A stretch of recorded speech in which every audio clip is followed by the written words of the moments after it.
네, 정치권의 빅매치가 과연 성사될 수 있을까요?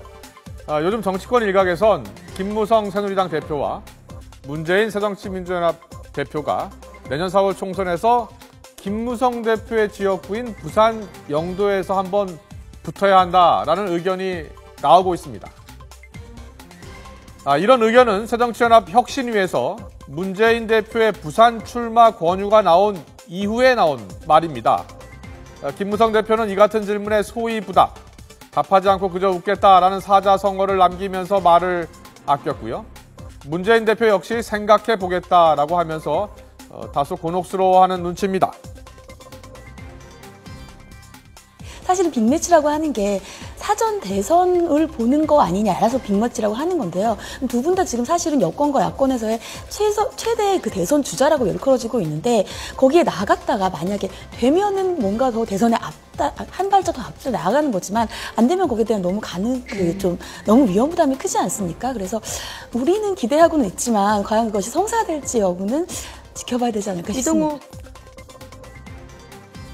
두 여야 대표의 빅매치 성사 여부를 떠나서 먼저 풀어야 할 문제들이 좀 있습니다.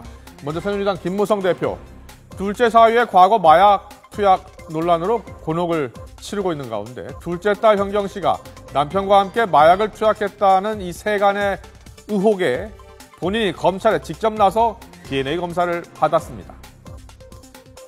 현경 씨는 검찰에 낸 진정서에서 마약 혐의가 있으면 자신을 처벌하고 혐의가 없을 경우엔 이 같은 의혹을 무분별하게 퍼뜨린 이들을 법적으로 조치해달라고 요청했다고 합니다.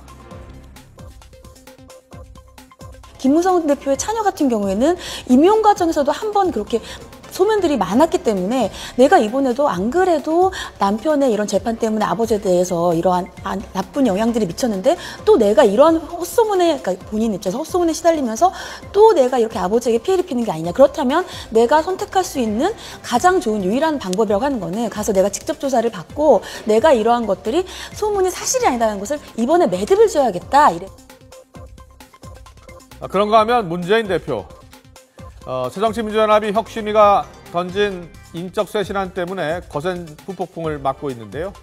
문 대표의 재신임 철회로 수그러드나 했는데 계파 갈등을 넘어서 지금 당의 분열 조짐까지 보이고 있는 상황입니다. 특히 박지원 의원의 분위기가 지금 심상치 않습니다.